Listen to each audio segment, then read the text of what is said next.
যুদ্ধ শুরুর আগেই সেই দেশের রাষ্ট্রপ্রধানদের অন্তত হাজারবার ভাবতে হয় কোনো কারণে যুদ্ধ দীর্ঘস্থায়ী হলে তার ব্যয়ভার বহন করার মতো সক্ষমতা তার আছে কিনা। গত 4 দিন ধরে ইসরায়েল ইরান সংঘাত যুদ্ধ পরিস্থিতিতে রূপ নেওয়ার পর এখন দুদেশকেই কষতে হচ্ছে হিসেব। ইসরায়েল ইরান সংঘর্ষ এখন সামরিক সীমা পেরিয়ে প্রবেশ করেছে অর্থনৈতিক শক্তির যুদ্ধে। প্রতিটি মিসাইল উৎক্ষেপণ, প্রতিটি নিরাপত্তা ব্যবস্থা সক্রিয় করতে গিয়ে দুই দেশের কোটি কোটি ডলার উড়ে যাচ্ছে।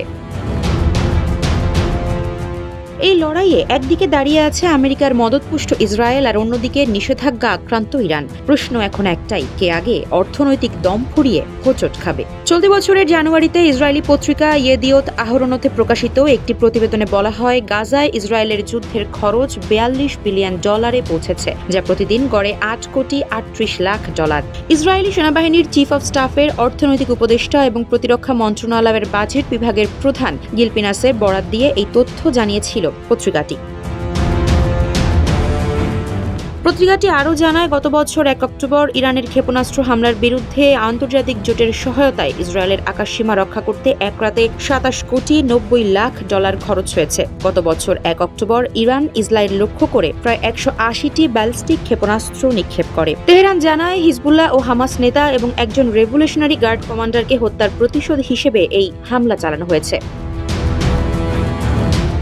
ইয়েদিওত আহরোনত আরও জানায়, ইসরায়েলের প্রতিরক্ষা বাজেটের সবচেয়ে বড় ব্যয়ের খাত হল রিজার্ভ সেনাবাহিনীর অর্থায়ন। এটি $12.5 বিলিয়ন পৌঁছেছে।